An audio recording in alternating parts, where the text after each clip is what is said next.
Everyone, this is Jaime Lyn with Flosstube number 2.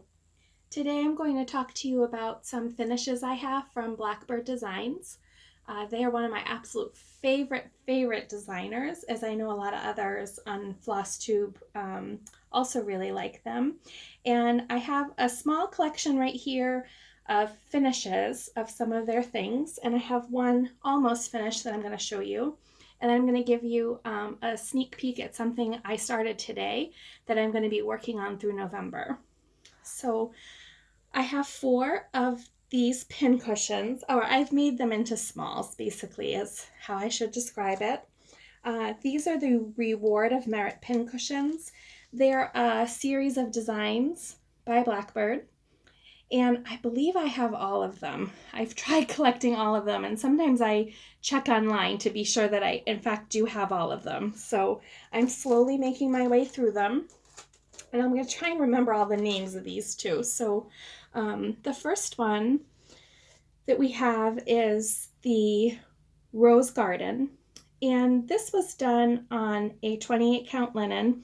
You can see when I show you all of them, you'll be able to see like the size differences depending on what size and what count linen, I think it goes this way, that you use. And this one I finished, I just used like a log cabin design with some fabric that I had in my stash that I thought matched pretty well. And I did, oh, I'm holding this all the way the wrong way. I did my initials and date on here. And this was, I believe, the first one that I did, and it is just stuffed with stuffing, and the back is the same. Okay. Another one is this one, and let me just check my notes here.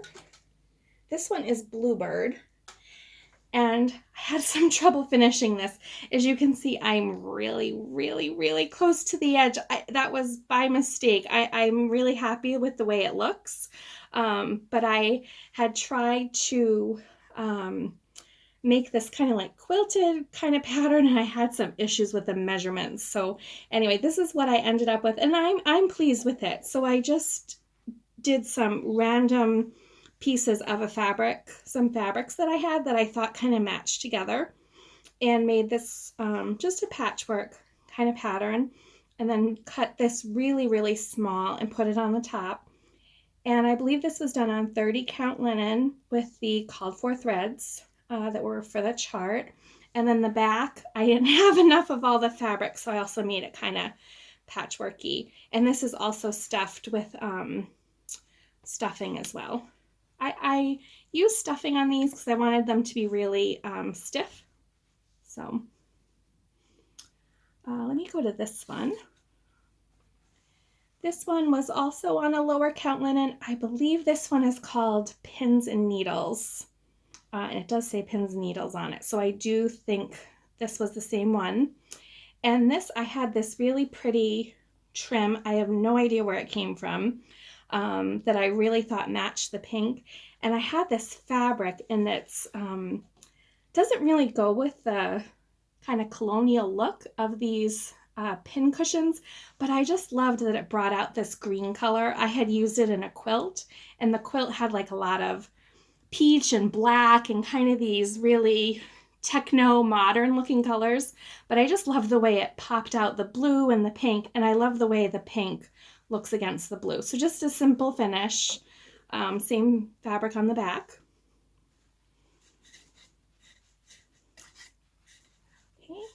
And my last one, this one, oh, I have a little thread there. This one, I really love the way it came out. And I think this one was probably my favorite of the ones I've done so far.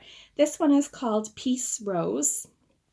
And this one I did, it was when there was a bombing in Paris. And this design kind of reminded me of Paris. And so I wanted to finish it in that way. And this was done on a much smaller count linen, which you can see, I think the effect is, I like these, you know, on the like 30-ish count, but this is done, I think, on 40. And I just love the way it looks on the higher count linen. And I did put an initial here. And then what I did is, so this is the linen, and I just put a little strip of the fabric on either side. And then I top stitched this lace around it. And this is antique lace that I found at a flea market. And I have quite a lot of it, several yards. So you'll probably be seeing it again in some other projects because I do really like using it. And just doing that, trying to go really slow with my machine and doing that top stitching, I think came out with a really nice effect on it. And I love how the blue kind of borders the piece and brings out those blue colors, and the back is the same. It might be the same line that this fabric was. Oh no, I guess it's different. So those are 4 fully finished Blackbird Designs Reward of Merit pincushions. I think they're all still available too. You can find them at different shops and things. And then I have this one. I just put it on a piece of mat board, so hopefully the camera is picking that up. This one is called Remember Me, and I have finished stitching it, but not yet making it into the pincushion. And I don't have any fabric for this, but I have a rather large stash of fabric, and I'm sure I'll find something, but if not, you know, it'll be fun to go to a fabric shop and kind of find something that matches. This linen was 32 count. I did this one on, and it was a rather big piece, so I can, you know, save some of that and use it maybe for another pincushion. This one is actually my favorite. This is the first one I ever saw in a shop, and that's what kind of led me on this wild goose chase to try and collect all of them. So, okay, so I have some fully finished objects, and then I have something that needs a little more finishing but has been stitched. And the last thing I wanted to show today, which I am so excited to start, is the Coming to America, the Women of the Mayflower kit that has come out with With Thy Needle and Thread. I saw this advertised on a shop's email, and I couldn't believe it. I was so excited because I actually live fairly close to Plymouth, about 45 minutes drive from where I live.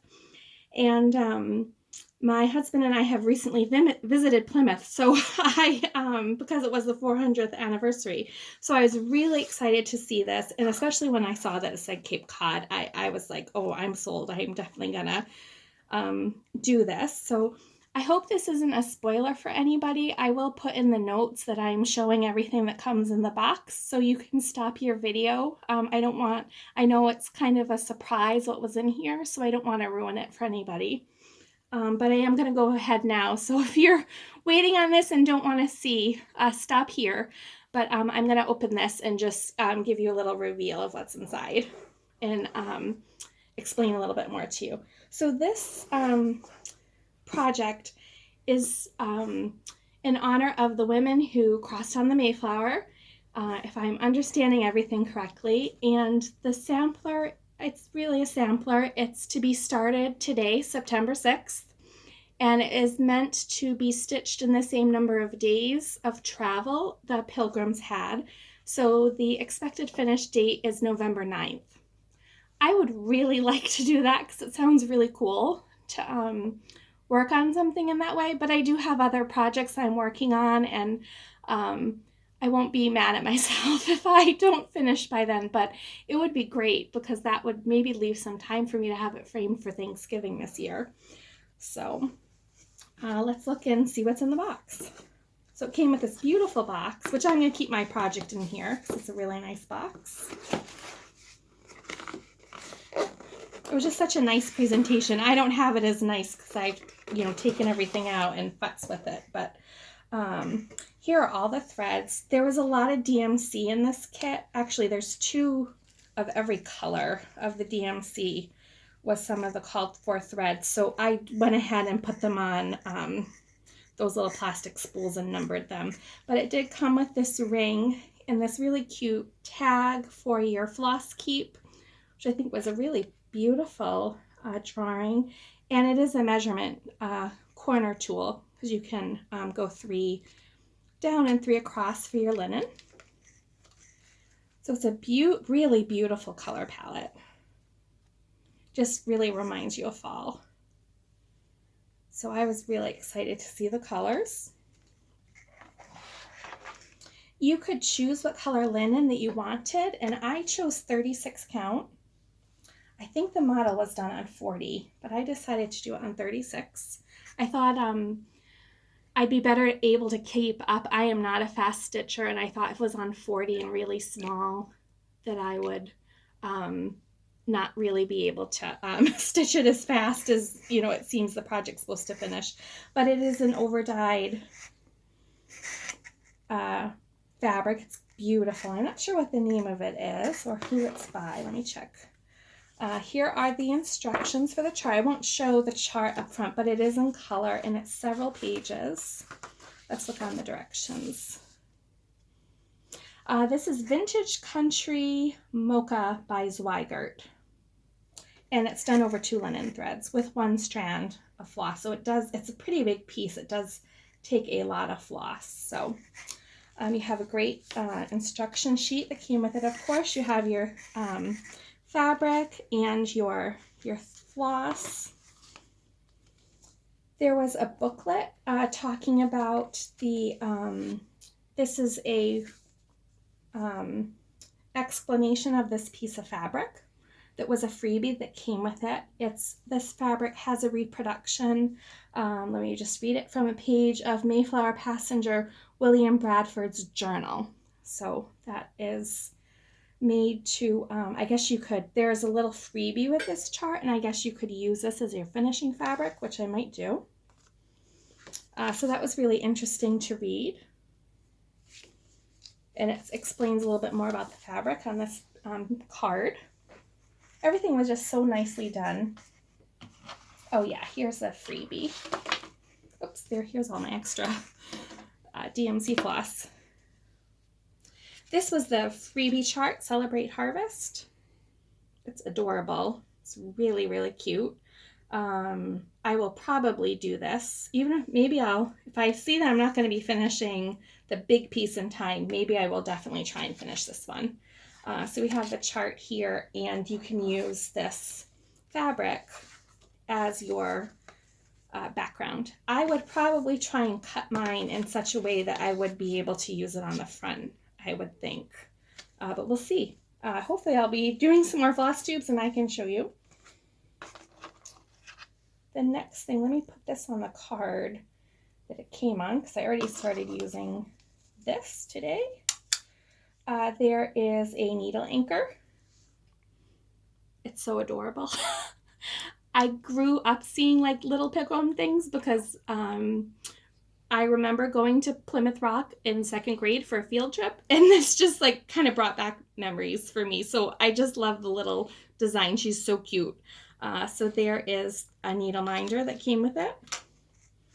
I hope I'm showing everything in the frame so that people can see. So I just love the, you know, the aesthetic of this with little pilgrim and then the little card here. It's just really, really pretty and sweet.